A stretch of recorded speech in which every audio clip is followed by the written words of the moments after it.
Good afternoon students. तो कैसे हैं आप सब? आई होप कि आप सब अच्छे होंगे और आपकी एग्जाम की प्रिपरेशन भी अच्छी चल रही हो। So I am making this video just to bring out the whole awareness of CUET.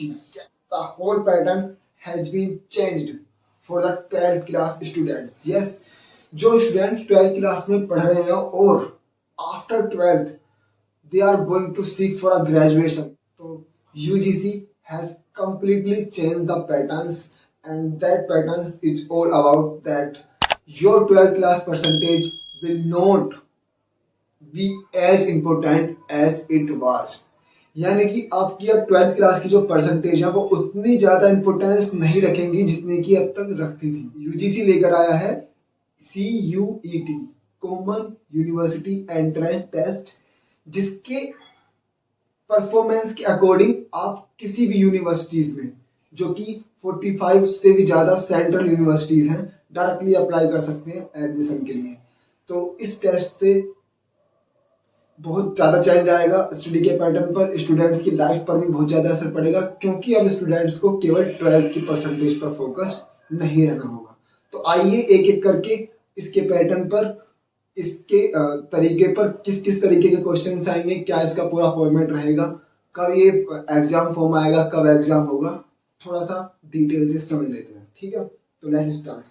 सबसे पहली बात, ये बिल्कुल सिंपल हो चुका है कि अब की बार जो 45 यूनिवर्सिटीज हैं सेंट्रल यूनिवर्सिटीज, वो एडमिशन 12th की परसेंटेज के अकॉर्डिंग नहीं लेंगी।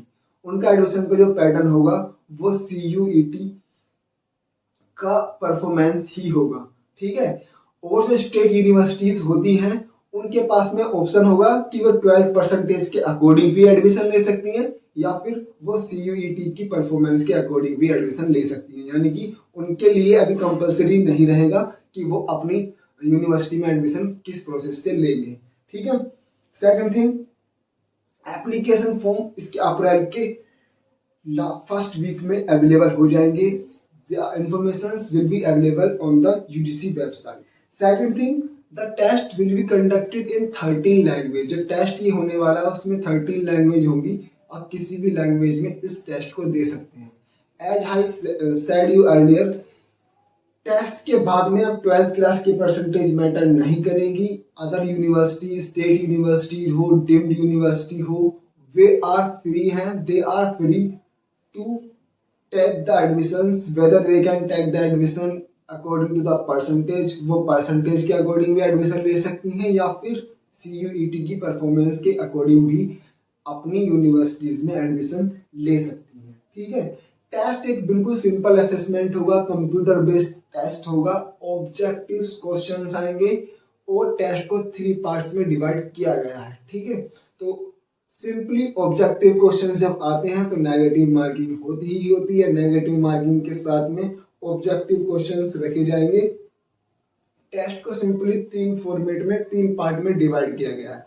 सेक्शन फर्स्ट कंपल्सरी सेक्शन होगा जो हर स्टूडेंट को देना ही देना होगा, ये लैंग्वेज टेस्ट होगा। ठीक है, जो 13 लैंग्वेज हैं उस लैंग्वेज में से किसी भी लैंग्वेज को आप सिलेक्ट करके एक सेक्शन ए का लैंग्वेज टेस्ट दे सकते हैं। सेक्शन ए का ही बी पार्ट होगा। जो स्टूडेंट्स इन 13 लैंग्वेज के अपार्ट किसी और लैंग्वेज में टेस्ट देना चाहता है वो इसके सेक्शन बी के अकॉर्डिंग उस टेस्ट को सिलेक्ट करके दे सकता है। ठीक है, सेक्शन बी होगा एक सब्जेक्ट ओरिएंटेड टेस्ट। ठीक है, इसमें आपको डोमेन स्पेसिफिक सब्जेक्ट सेलेक्ट करने होंगे। जैसा कि होता है कि अगर हम BSc करना चाहते हैं कि फिजिक्स, केमिस्ट्री, मैथ ये सब्जेक्ट्स हैं, तो वैसे ही आपको यहाँ पर सब्जेक्ट सेलेक्ट करने होंगे। There will be a subjects for options, आपके पास में वह सब्जेक्ट्स ऑप्शन में अवेलेबल होंगे जिनमें कि आप मैक्सिमम 6 सब्जेक्ट सेलेक्ट करके सेकंड टेस्ट के लिए दे सकते हैं। इसमें 27 सब्जेक्ट्स आपके पास में ओवरऑल अवेलेबल रहेंगे जिनमें से कि आप 6 डोमेन सब्जेक्ट्स को सेलेक्ट कर सकते हैं। ठीक है, सेक्शन सेकंड भी कंपल्सरी टेस्ट होगा क्योंकि इसी के अकॉर्डिंग आपको डिसाइड करने का मौका मिलेगा कि आप किस कोर्स के लिए अप्लाई कर रहे हैं। ठीक है, सेक्शन थर्ड एक ऑप्शनल टेस्ट होगा जिसको देना या ना देना कंपल्सरी नहीं होगा। और ऐसा हो सकता है कि कुछ यूनिवर्सिटी, देखिए पहले मैं आपको बता देता हूँ कि सेक्शन 3 में होगा क्या। Section 3 will be a aptitude test. ये सिंपली एक एप्टीट्यूड टेस्ट होगा। इसमें कैंडिडेट का जो स्कोर है या कैंडिडेट की जो परफॉर्मेंस है, वो कुछ यूनिवर्सिटीज ऐसी हैं जो कंपलसरी रखेंगी कि अगर किसी स्टूडेंट्स को हमारी यूनिवर्सिटी में एडमिशन लेना है तो उसको एप्टीट्यूड टेस्ट देना होगा। कुछ यूनिवर्सिटीज ऐसी हो सकती हैं जो नहीं रखेंगी कि एप्टीट्यूड दिया हो या ना दिया हो। तो इसलिए सेक्शन 3 ऑप्शन रखा गया है। अगर आप किसी पर्टिकुलर यूनिवर्सिटीज के लिए एडमिशन चाहते हैं तो सेक्शन 3 की वहाँ रिक्वायरमेंट है या नहीं है, आप अकॉर्डिंगली इसको चेक कर सकते हैं। ठीक है, तो ये एक सिंपल एप्टीट्यूड टेस्ट होगा और यह भी ऑब्जेक्टिव ही होगा। The further detail of the test will be available on the UGC website. जो यूजीसी की अपनी वेबसाइट है, उस पर जो पूरी की पूरी इन्फॉर्मेशन है वो बहुत जल्दी अवेलेबल हो जाएंगी। सारी की सारी इन्फॉर्मेशन आपको वहाँ पर अवेलेबल होंगी। वहाँ पर आप पूरा का पूरा एग्जाम फॉर्मेट, सिलेबस पैटर्न, सब चीज़ों को अच्छे से समझ सकते हैं। और मैं भी इस पर फर्दर एक और वीडियो इन फ्यूचर आने वाले टाइम में लेकर आ जाऊंगा, जिससे कि आपको सारा का सारा एग्जाम पैटर्न पूरी तरीके से क्लियर हो जाए। तो सबसे पहली बात तो ये जो चेंज है, ये सच में स्टूडेंट के लिए बहुत ही अच्छा चेंज है। स्टूडेंट्स के भी रिव्यू लिए गए, बहुत सारी यूनिवर्सिटीज के रिव्यू लिए गए, तो उसमें ज़्यादातर फीडबैक पॉजिटिव ही आया है, क्योंकि अब स्टूडेंट्स बिल्कुल ओपन माइंड होकर अपनी फ्यूचर स्टडी की तरफ फोकस कर पाएगा। ठीक है, इम्पैक्ट इसका यही रहने वाला है कि अब जो स्टूडेंट्स होगा, जो बोर्ड की तैयारी कर रहा होगा, जो बोर्ड में पढ़ रहा होगा, असेसमेंट देख रहा होगा, अब वो बोर्ड को थोड़ा कम इंपॉर्टेंस देकर अपने अकॉर्डिंगली चीज़ों को कर रहा होगा। क्योंकि ये 11th और 12th क्लास जो होती है वो बहुत ज़्यादा क्रूशियल क्लास होती है, बहुत ज़्यादा मैटर करती है इस समय पे हमने स्टडी किस तरीके से करी है। तो एक तरीके का एक फैकल्टीज के अंदर, टीचर्स के अंदर एक फियर भी है कि कहीं स्टूडेंट्स अपने आपको मतलब कम अवेयर ना कर ले। ठीक है, कहने का मतलब ये है कि वो अपनी जो ये इंटरमीडिएट की स्टडी है उसको इम्पोर्टेंस को कम ना कर ले, क्योंकि इसका इम्पोर्टेंस सच में एक बहुत ही ग्रेट लेवल का होता है। इसलिए इम्पैक्ट में थोड़ा सा फेयर इसका रहेगा, जिसको लेकर के थोड़ी सी अवेयरनेस बनाई जाएगी। ठीक है, मेन थिंग ये होती है कि अंडर ग्रेजुएट कोर्स के लिए ऑलमोस्ट 3 करोड़ से भी ज़्यादा स्टूडेंट्स अप्लाई करते हैं, जो अभी तक केवल और केवल परसेंटेज के अकॉर्डिंग ही फिल हो जाते थे। तो ये एक बहुत ही बड़ा चेंज आने वाला है। अब वो स्टूडेंट्स भी बहुत अच्छी यूनिवर्सिटी में एडमिशन ले पाएंगे जिनकी की परसेंटेज उतनी अच्छी नहीं आ पाती। तो वो सिंपली महीने भर का जो टाइम मिलेगा अप्रैल के बाद में, मई और जून, अप्रैल और मई का, इसमें अच्छे से टेस्ट की प्रिपरेशन करके एक अच्छी यूनिवर्सिटी में एडमिशन ले सकता है, जहाँ के क्योंकि सारी की सारी जो हमारी फ्यूचर की एजुकेशन होती है वो निश्चित रूप से ही एक अच्छी एकेडमी पे डिपेंड करती है।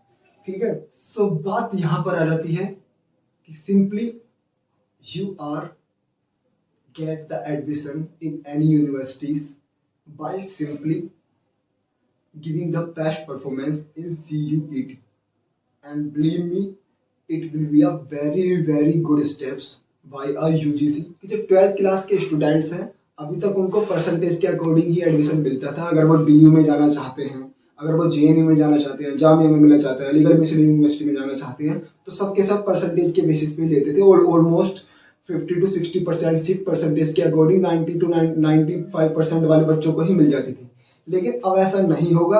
अब जो भी स्टूडेंट्स जैसी परफॉर्मेंस CUET में देगा, वैसे ही उसको 60% वाले स्टूडेंट्स को भी एक अच्छा कॉलेज मिल सकता है, बेस्ट कॉलेज मिल सकता है। तो students, prepare for your board exam, but when you get the time, जब आपको बोर्ड के एग्जाम के बाद टाइम मिले तो इस एग्जाम पैटर्न को अच्छे से समझ के अच्छी परफॉर्मेंस दीजिए। अगर आप ग्रेजुएशन करना चाहते हैं तो एक अच्छे कॉलेज में जाइए और अच्छे तरीके से कीजिए।